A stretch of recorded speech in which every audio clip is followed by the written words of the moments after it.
Oh, hey folks, how you doing? Rick, coming of all things, Tuesday, November 15.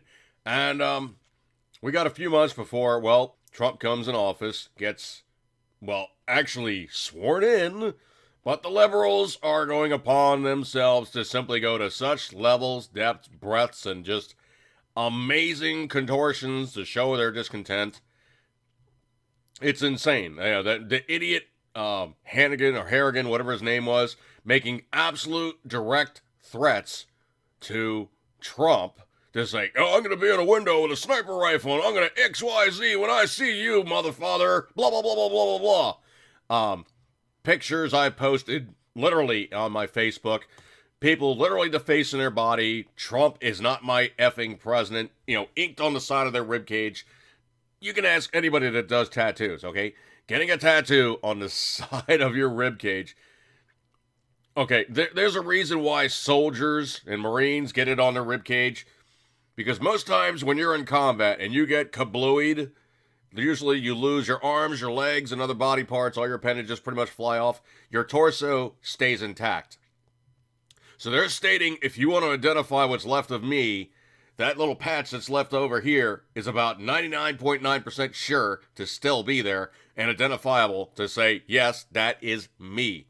That's why Marines got it out. That's why soldiers got it out. That's why everybody in the service guts it out to get rib tats. Me? No. I know what it feels like to have a 17-pound cat standing on my rib cage. The last thing I want is somebody going, hang on a second here, it'll be another 35 minutes or so. Okay, we're done writing that one line. Let's go back in and color and shade. No. I'm not gonna do it on the rib cage, okay? That's just too much. Like, I'm really, really asking to be in a lot of pain for a lot of time. Not doing that.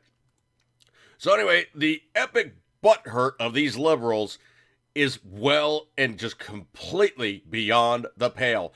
And it's unjustified, okay? Because Trump has done nothing. And hang on a second. Let's do this emphasis thing. Trump isn't even in office yet, but he's done nothing.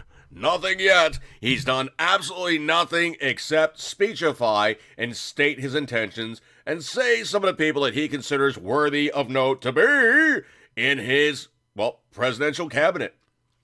Of those, it has now been teased that he's looking at a press secretary who is probably going to be Laura Ingraham. Awesome. I love Laura. She is not one of these in-your-face type of news persons. She's very cerebral. She's good. I mean, she's always good. I always enjoyed listening to her when she's on her radio shows or when she's standing in for somebody else. Laura Ingraham is an awesome choice. Before that, I heard that they were teasing Sean Hannity. Sean's not leaving his show, okay? He's got Fox. Fox really doesn't want to lose him. He's one of the few shows on Fox that everybody pretty much goes, yeah, okay, we like Sean, okay? Sean is pretty much an everyman, and by and large, when you see him on Fox, he's an okay egg, okay? He calls it as it is. He's a straight shooter, and he is not one of these guys that's going to suck at the Republicans and be their bitch. That's right. He is going to be a constitutionalist. Why? Because he actually is in the Constitutional Party in New York, which is rare. I mean, rare bird, man. You don't get that much in New York State, and you sure don't get it much around New York City. I think he actually lives in Long Island. Long Island. Okay, hang on a second, folks. Everybody goes Long Island. No, it's not Long Island, okay? It's Long Island. All one word. Long Island. He lives out in Long Island, right? Yeah, so that's the New Yorker me coming out there for a second. But yeah, he lives out in Long Island. I can't even break the word, folks, okay? It's so ingrained, okay? That's just how you say it in New York. You say it as Long Island. One word. It's not Long Island. It's Long Island. One word, okay? Sorry, that's how we say it. But the epic butthurt of these screaming Mimi liberals, I'll get into later on my podcast. And, of course, I got to broach that. roundthecabin.com/campfire. I'll be doing the podcast tonight. And Rich and I will get into it in deeper and, well, more fever pitch type of verbosity. And I'll be sure to pick it apart for everything that's worth and show it for exactly the total amount of pile of dookie that it is. These liberals are so beyond butthurt. It's almost bordering on the pathological, okay? Now, one of those things I really tend to make mention of is identifying sociopaths. They have a lot, and I do mean a lot, of the similar things where they basically will not switch up in midstream. They'll keep doing all kinds of self-destructive things, like dumbass getting his tattoo that's on there until he goes, all right, I'm not so much of a Trump hater anymore. Could you please laser it off? Which means it's much fun for them to go, it doesn't just wipe off like a pencil eraser or like a chalkboard, okay? You're on there for a while and dude's going, with the little laser guy. So it's not like you just do it and it's easy to take off. You do it and you're a dumbass, so you got it. And everybody's going to see it for what it's worth, going, oh, you're a Trump hater. Yeah, you're one of those kind of guys. And if he travels in the right circles where people like him, they're going to say, you know what, dude, you're pretty much just a goofball that got this written on your body, and you're still a goofball, okay? Nothing changed up. You are still a goofball that wrote a political statement on your body.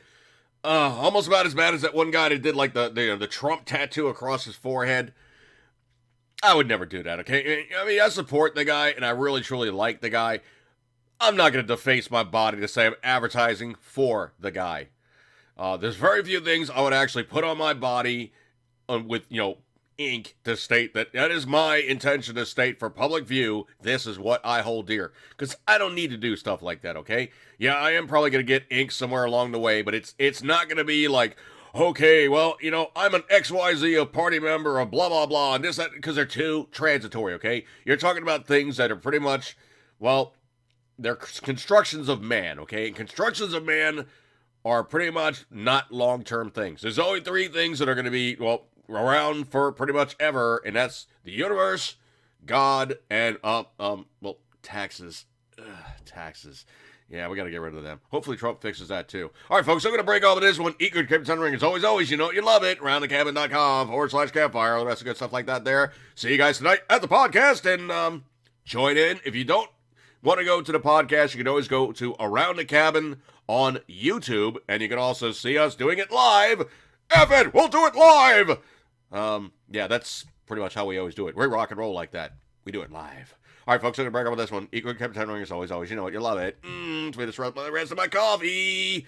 Oh, liberal butthurt morons. It's getting fun, folks. It really is getting fun. And it's going to get to be more fun before January 20th when, well, Trump gets sworn in as president. Good times. See you guys. Peace!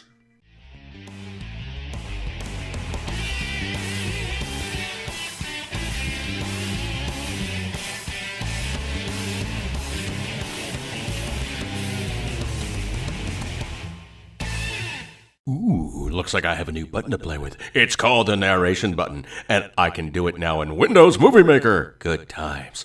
Good times.